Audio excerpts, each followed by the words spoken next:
എല്ലാവർക്കും നമസ്കാരം. നമ്മുടെ കേരള ഗവൺമെൻറ്റിന് ഏറ്റവും കൂടുതൽ വരുമാനം ഉണ്ടാക്കി കൊടുക്കുന്ന ഒരു സ്ഥാപനമാണ് കേരള ബീവറേജ് കോർപ്പറേഷൻ. ഈ ബീവറേജ് കോർപ്പറേഷന് ഏറ്റവും കൂടുതൽ വരുമാനം ഉണ്ടാക്കി കൊടുക്കുന്ന ഒരു ഔട്ട്ലെറ്റാണ് ചാലക്കുടി ബീവറേജ് ഔട്ട്ലെറ്റ്. പണ്ട് കാലങ്ങളിൽ ചാലക്കുടി ബീവറേജ് ഔട്ട്ലെറ്റ് ആയിരുന്നു കേരളത്തിൽ ഒന്നാം സ്ഥാനം. പിന്നീട് ചാലക്കുടിയുടെ പ്രാന്തപ്രദേശങ്ങളിൽ മറ്റ് ബീവറേജ് ഔട്ട്ലെറ്റുകൾ വന്നതോടുകൂടി ചാലക്കുടി ബീവറേജ് ഔട്ട്ലെറ്റ് സ്വല്പം താന്നുവെങ്കിലും ഇപ്പോഴും ഇടയ്ക്ക് ഒക്കെ കയറി വരാറുണ്ട്. 35 ലക്ഷം രൂപയോളമാണ് പ്രതിദിനം അവിടുത്തെ മദ്യം വിറ്റുവരവ്. ഇതിൽ നല്ലൊരു ശതമാനം വരുമാനം കേരള ഗവൺമെൻറ്റിന് ഉണ്ടാക്കി കൊടുക്കുന്ന ഒരു സ്ഥാപനമാണ്. കേരള ഗവൺമെൻറ്റിൻ്റെ ബീവറേജ് കോർപ്പറേഷൻ്റെ ഒരു വെയർ ഹൗസ് നമ്മുടെ റെയിൽവേ മേൽപ്പാലത്തിന് താഴെയായിട്ട് വെയർ ഹൗസ് ഉണ്ട്. അതും ഈ പറഞ്ഞ മാതിരി കേരള ഗവൺമെൻറ്റിന് വരുമാനം ഉണ്ടാക്കി കൊടുക്കുന്ന, വാടക ഇനത്തിലൊക്കെ വരുമാനം ഉണ്ടാക്കി കൊടുക്കുന്ന ഒരു സ്ഥാപനമാണ്. ഞാനിപ്പോൾ പറഞ്ഞു വരുന്നത്, നമുക്ക് ഗവൺമെൻറ് അനുവദിച്ചിട്ടുണ്ട് ഇത്ര പ്രായപരിധി കഴിഞ്ഞുള്ളവർക്ക് മദ്യം വാങ്ങിക്കാം, അത് കഴിക്കാം, കൊണ്ടുപോകാനായിട്ടുള്ള സ്വാതന്ത്ര്യ സംഗതിയൊക്കെ.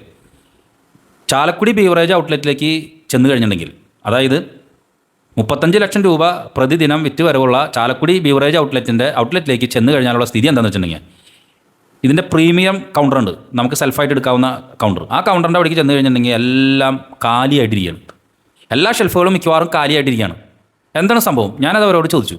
അപ്പോൾ എന്താ വെച്ചിട്ടുണ്ടെങ്കിൽ, ആളുകൾ കൂടുതൽ വാങ്ങിക്കുന്ന മൈക്ഡോൾസ്, അതുപോലെ റോയൽ ആംസ്, അതുപോലെയുള്ള കമ്പനികളുടെയൊക്കെ മദ്യം എല്ലാം കഴിഞ്ഞിരിക്കുന്നു. അതുപോലെ ബിയറുകൾ പലതും ഇല്ല, ഇന്നലത്തോടു കൂടിയൊക്കെ പല കമ്പനികളുടെയും കഴിഞ്ഞിരിക്കുന്നു.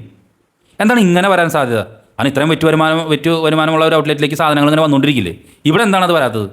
ഞാൻ അതിനെ പറ്റിയിട്ടൊന്ന് അന്വേഷിച്ച് കഴിഞ്ഞപ്പോഴാണ് അറിയാൻ സാധിച്ചത്, ഈ ബീവറേജ് ഔട്ട്ലെറ്റിൻ്റെ തൊട്ടടുത്തുള്ള 2 കിലോമീറ്റർ ചുറ്റളവിലുള്ള വെയർ ഹൗസിൽ ഇതെല്ലാം വന്നിരിക്കുന്നുണ്ട്. അവിടെ നിന്ന് ഇത് ചാലക്കുടി ഔട്ട്ലെറ്റിൻ്റെ കാര്യം മാത്രമല്ല, ചാലക്കുടി ഔട്ട്ലെറ്റിൻ്റെ പരിസരങ്ങളുള്ള മറ്റ് ഔട്ട്ലെറ്റുകളിലേക്കും, അതായത് ഈ വെയർ ഹൗസിൽ നിന്നും മറ്റ് ഔട്ട്ലെറ്റുകളിലേക്ക് പോകുന്ന സാധനങ്ങളെല്ലാം തന്നെ ഈ വെയർ ഹൗസിൽ കൂടിയിരിക്കുകയാണെന്നാണ് നമുക്കറിയാൻ സാധിച്ചത്. അപ്പോൾ പിന്നെ അവിടെ നിന്ന് എന്താ ഇങ്ങോട്ട് വരാൻ പറ്റാത്ത? അതിനെപ്പറ്റി കൂടുതൽ അന്വേഷിച്ച് കഴിഞ്ഞാൽ പറയാൻ സാധിച്ചത്, ഈ ലേബൽ സ്റ്റാഫ് എന്ന് പറയുന്നൊരു സ്റ്റാഫ് ഉണ്ട്. എന്ന് വെച്ചിട്ടുണ്ടെങ്കിൽ ഇത് സ്കാൻ ചെയ്ത് കൃത്യമായി കാര്യങ്ങൾ വെച്ച് ഓരോ ഔട്ട്ലെറ്റിലേക്കും ഇത് കയറ്റി വിടുന്നതിന് നേതൃത്വം കൊടുക്കുന്ന സ്റ്റാഫ്, അവരെല്ലാം പല സ്ഥലങ്ങളിലേക്കായിട്ട് മാറ്റിയിരിക്കുകയാണ്. ഇപ്പോൾ ലേബൽ സ്റ്റാഫ് ഇല്ലാത്തതുകൊണ്ടാണ് ഇതിങ്ങനെ കെട്ടിക്കിടക്കുന്നത്.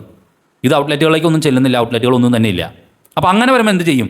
സ്വാഭാവികമായിട്ട് ചിന്തിക്കുമല്ലോ, ഗവൺമെൻറ്റിന് വരുമാനം ഉണ്ടാക്കി കൊടുക്കുന്ന ഒരു സ്ഥാപനം, ആ സ്ഥാപനത്തിലേക്ക് ഇതുപോലെ സാധന സാമഗ്രികൾ എത്താതെ വെയർ ഹൗസിൽ കൂടിക്കിടക്കുന്നു.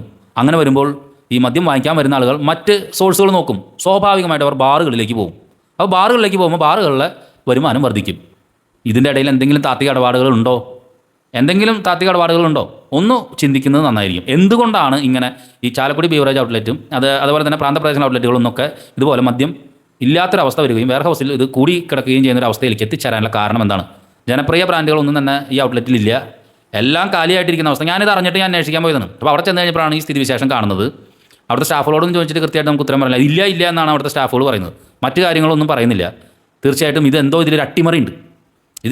ഇത് സർക്കാരിൻ്റെ വരുമാനം അടിച്ചു കളയാൻ വേണ്ടിയിട്ട്, ബാറുകാരുടെ വരുമാനം വർദ്ധിപ്പിക്കാനും വേണ്ടിയിട്ട് എന്തോ താത്വിക ഇടപെടലുകൾ ഇവിടെ നടക്കുന്നുണ്ട് എന്ന് ഓർമ്മപ്പെടുത്തുകയാണ്. അപ്പോൾ ഈ വിഷയത്തിൽ ഏത് സംവിധാനമാണ് ഇടപെടേണ്ടത്? ഞാനിത് പറയാൻ കാരണം, ഗവൺമെൻറ്റിന് വരുമാനം ഉണ്ടാക്കി കൊടുക്കേണ്ട വെയർ ഹൗസ് അത് അവിടെ നിന്ന് മാറ്റാനുള്ള പരിപാടികളാണ് വേറെ തരത്തിലാണ്. അവിടുത്തെ തൊഴിലാളികളുടെ CIT തൊഴിലാളികൾ, പാവപ്പെട്ടവർ, ആ തൊഴിലാളികളുടെ ജീവിതം മുഴുവൻ നശിപ്പിക്കാൻ വേണ്ടി അതൊരു സ്വകാര്യ വ്യക്തിയുടെ ഗോഡൗണിലേക്ക് മാറ്റാനായിട്ടുള്ള പരിപാടിയാണ് ഇപ്പോൾ നടന്നുകൊണ്ടിരിക്കുന്നത്. അപ്പോൾ ഇങ്ങനെ സർക്കാർ സംവിധാനങ്ങളിലേക്ക് കിട്ടേണ്ട സംഗതികളൊക്കെ മുരടിപ്പിക്കുന്ന പരിപാടി ഏത് സംവിധാനമാണാവോ ചെയ്യുന്നത്? അവിടെ ഇടപെടാൻ ആരെങ്കിലും ഉണ്ടെങ്കിൽ ഇടപെട്ടാൽ നല്ലത്. ചാലക്കുടി ഔട്ട്ലെറ്റിൻ്റെ സ്ഥിതി ഇതാണ്. മറ്റ് ഔട്ട്ലെറ്റുകളുടെ സ്ഥിതി എന്താണെന്ന് എനിക്കറിയില്ല. ഞാനിത് നമ്മുടെ ഫോളോവേഴ്സ് തന്നെയാണ് അറിയിക്കുന്നത്. ഞാൻ ഈ വാർത്തകളൊക്കെ അറിയിക്കുന്നത് എൻ്റെ ഫോളോവേഴ്സ് വഴിയായിട്ട്, അല്ലാണ്ട് വേറെ പ്രത്യേകിച്ച് ആരുമല്ല. എൻ്റെ ഒരു ഫോളോവേഴ്സ് ഈ കാര്യം പറഞ്ഞു. സ്വാഭാവികമായിട്ട് ഞാൻ അവിടെ ചെന്ന് അന്വേഷിച്ചപ്പോഴാണ് ഇതാണ് സ്ഥിതി, ഇതിലെന്തോ അട്ടിമറി ഉണ്ട്, ഇതിൽ ഇടപെടേണ്ടവർ ഇടപെടണം. നന്ദി, നമസ്കാരം.